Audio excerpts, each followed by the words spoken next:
GP नहीं है, सीधे एमएचए से आदेश आता है एसएचओ को, फलानी जगह फलाने नेता की के आम आदमी पार्टी के नेता की मीटिंग डिसरप्ट करनी है, और पुलिस वहाँ पे बाकायदा अब लेके जाती है बीजेपी के गुंडों को, अपने संरक्षण में वहाँ पे गुंडागर्दी करवाती है।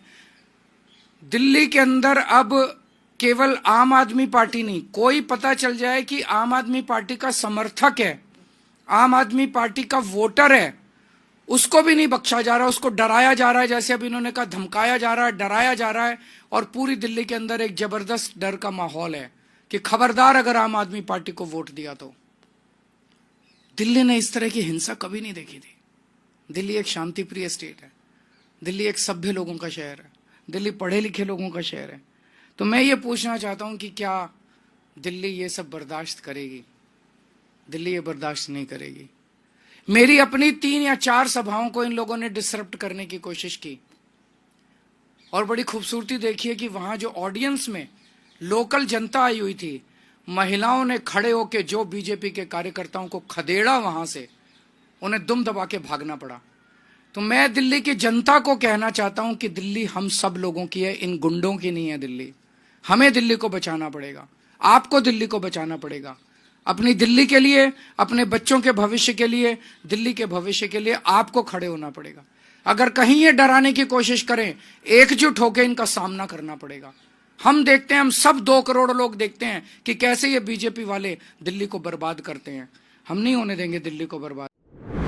नमस्कार, आप देख रहे हैं SPN 9 न्यूज और मैं हूं आपके साथ मनीष कुमार सैनी। दिल्ली में विधानसभा चुनाव की तैयारियां तेज होती हुई दिखाई दे रही हैं। आम आदमी पार्टी ने अपना मैनिफेस्टो जारी करके भारतीय जनता पार्टी के खेमे में खलबली मचा दी है। आम आदमी पार्टी तमाम बड़े बड़े दावे करती हुई नजर आ रही है, और ऐसे में तमाम योजनाओं के माध्यम से दिल्ली की जनता, दिल्ली के मतदाताओं, बुजुर्गों, महिलाओं, बच्चों, ऑटो चालकों, तमाम वर्ग को ध्यान में रखते हुए यहां आम आदमी पार्टी बड़ा दाव चलती हुई नजर आ रही है। और ऐसे में भारतीय जनता पार्टी अब किस तरह की योजनाएं लेकर आएगी, किस तरह की तैयारियां करेगी, क्योंकि देखा जा रहा है कि आम आदमी पार्टी की योजनाएं कहीं ना कहीं कांग्रेस और भारतीय जनता पार्टी दोनों पर ही भारी पड़ती हुई नजर आ रही हैं। इस मुद्दे पर विस्तार से चर्चा करेंगे हमारे सहयोगी वफा के साथ। वफा, बहुत बहुत स्वागत है आपका। वफा, किस तरह से देखते हैं, दिल्ली में विधानसभा चुनाव की सरगर्मियां तेज हैं, और ऐसे में देखा जा रहा है 5 तारीख को होने वाले मतदान से पहले जिस तरह से आम आदमी पार्टी मैनिफेस्टो जारी करती है और उसके बाद भारतीय जनता पार्टी के खेमे में खलबली मच जाती है, क्या लगता है, क्या वाकई भारतीय जनता पार्टी के लिए चुनाव काफी चुनौतीपूर्ण नजर आ रहा है? देखिए, तमामी चुनावी समीकरणों को अगर देखें तो दिल्ली के अंदर आम आदमी पार्टी के अलावा किसी भी पार्टी का जनाधार जो है वो दिखाई नहीं दे रहा है। हालांकि इस बार में दिल्ली के अंदर काफ़ी ज़्यादा जो पार्टी हैं वो लड़ती हुई दिखाई दे रही है, चाहे अजीत पवार की पार्टी हो, चाहे रामदास अठावले की पार्टी हो, या ऐसी तमाम पार्टियां हैं। चाहे बीएसपी की बात कर लें तो बीएसपी ने भी 69 सीटों पर अपने प्रत्याशियों को उतारा है। लेकिन तमाम अगर देखें, तमाम इस समीकरणों को अगर देखा जाए तो आम आदमी पार्टी के सामने कोई भी नज़र नहीं आ रहा है। बल्कि अगर देखें तो मुख्य मुकाबला सिर्फ 2 ही पार्टियों में है, आम आदमी पार्टी या फिर बीजेपी। और लेकिन बीजेपी भी कहीं टिकती हुई दिखाई नहीं दे रही है। मुख्य विपक्ष तो जरूर है, क्योंकि पिछली बार की बात कर लें आप तो उसे 8 सीटें मिली थी, उससे पहले 3 सीटें मिली थी। तो इस बार ये संभावना जताई जा रही है कि 8 सीटें से ज्यादा बढ़कर हो सकता है 12-15 सीटें इस बार बीजेपी को मिल जाए। इससे ज्यादा तो बीजेपी को नहीं मिलने वाली है। यानी आम आदमी पार्टी पूरी तरह से एक बार प्रचंड बहुमत के साथ में 4थी बार दिल्ली के अंदर सरकार बनाने वाली है। क्योंकि 2013 में, 2015 में, 2020 में जिस तरह से जो है अरविंद केजरीवाल ने सरकार बनाई और दिल्ली के अंदर काम किया, जैसे कि आपने बताया कि उनकी योजनाएं जो हैं, जो तमाम तरह की योजनाएं हैं, चाहे महिला सम्मान योजना की बात कर लें, चाहे ऑटो चालकों के लिए जो योजनाएं लेकर गए हैं उस योजना की बात कर लें, चाहे संजीवनी योजना की बात कर लें, चाहे आप अम्बेडकर छात्रवृत्ति योजना जो विदेशों में पढ़ने वाले छात्रों को, अल्पसंख्यक मतलब दलित छात्रों को दी जाएगी, उसकी बात कर लें, या फिर तमाम तरीके की जो काम जो है, चाहे मुफ्त बिजली हो, चाहे मुफ्त पानी हो, दिल्ली के अंदर जो काम अरविंद केजरीवाल ने किए हैं और दिल्ली की जनता का जो भरोसा अरविंद केजरीवाल पर कायम हुआ है, तो उसके हिसाब से तो यही लग रहा है कि एक बार फिर से अरविंद केजरीवाल दिल्ली के अंदर मुख्यमंत्री बनने वाले हैं। जी बिल्कुल। तो ऐसे में अरविंद केजरीवाल और आम आदमी पार्टी की कार्यशैली को देखते हुए, उनके कामों को देखते हुए, उनके वादा पूरे करने के तरीके को देखते हुए तमाम चीज़ों को ध्यान में रखते हुए कहीं ना कहीं दिल्ली की जनता ने अब ये मन बना लिया है कि इस बार भी आम आदमी पार्टी की सरकार बनाएंगे। लेकिन जिस तरह से देखा जा रहा है, इस बार भारतीय जनता पार्टी और कांग्रेस भी पूरे दमखम के साथ चुनावी मैदान में है। लेकिन कहीं ना कहीं भारतीय जनता पार्टी के कुछ चेहरे ऐसे हैं, चाहे रमेश विधुड़ी की बात कर लें, प्रवेश वर्मा की बात कर लें, जो कि कहीं ना कहीं विवादित बयानों, विवादित घटनाक्रमों को लेकर कहीं ना कहीं घिरते हुए नजर आ रहे हैं और आम आदमी पार्टी पूरी तरह से मोर्चा खोलती हुई नजर आ रही है। तो वफा, क्या लगता है, क्या इस तरह के छवि रखने वाले प्रत्याशियों के साथ भारतीय जनता पार्टी दिल्ली में फतह करने में कामयाब होगी?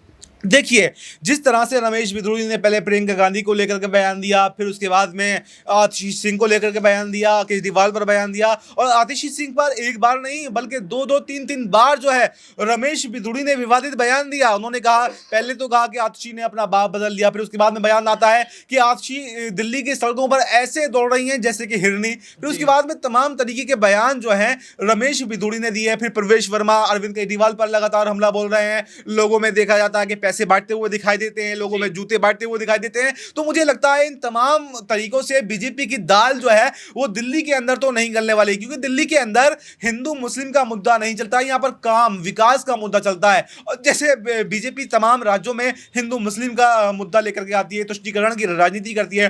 पिछले चुनावों में भी देखा गया कि उसने 2020 के चुनावों की अगर बात कर लें तो उसने कहा कि अमित शाह ने खुद ऐसा बयान दिया कि इतनी जोर से बटन दबाना कि इसका करंट शाहीन बाग में जाकर के लगे, मुसलमानों को निशाना बनाया, हिंदू मुस्लिम की राजनीति करने की कोशिश की, तुष्टीकरण करने की कोशिश की। प्रवेश वर्मा ने खुद ऐसा नारा दिया था कि मंच से खड़े होकर कहा था उन्होंने, मैं कैमरे पर वो बता भी नहीं सकता।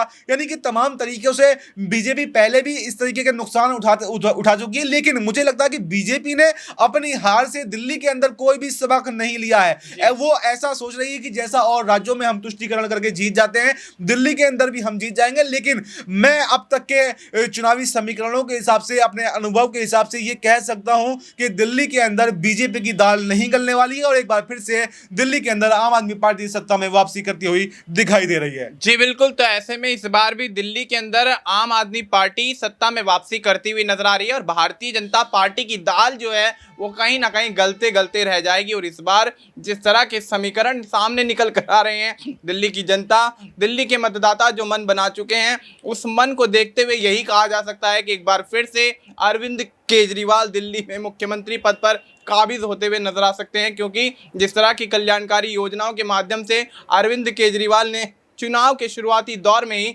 दिल्ली के मतदाताओं को साधने का प्रयास किया है, उससे कहीं ना कहीं भारतीय जनता पार्टी और कांग्रेस पहले ही हथियार डाल चुके हैं। अब देखना यही होगा कि चुनावी तैयारियों के बीच क्या अब भी यहाँ पर भारतीय जनता पार्टी और कांग्रेस के पास कोई ऐसा बड़ा दाव है जिसको चलकर कहीं ना कहीं आम आदमी पार्टी के चुनावी जीत पर कहीं ना कहीं ब्रेक लगाते हुए नजर आ सकते हैं, या फिर कहीं ना कहीं अरविंद केजरीवाल इस बार फिर से दिल्ली के अंदर आम आदमी पार्टी की सरकार बनाते हुए नजर आएंगे। फिलहाल आपको इस मुद्दे पर क्या कुछ लगता है, आप अपनी राय हमें कमेंट करके बता सकते हैं। बाकी देश और दुनिया से जुड़ी तमाम जानकारी के लिए आप देखते रहिए SPN9 न्यूज़।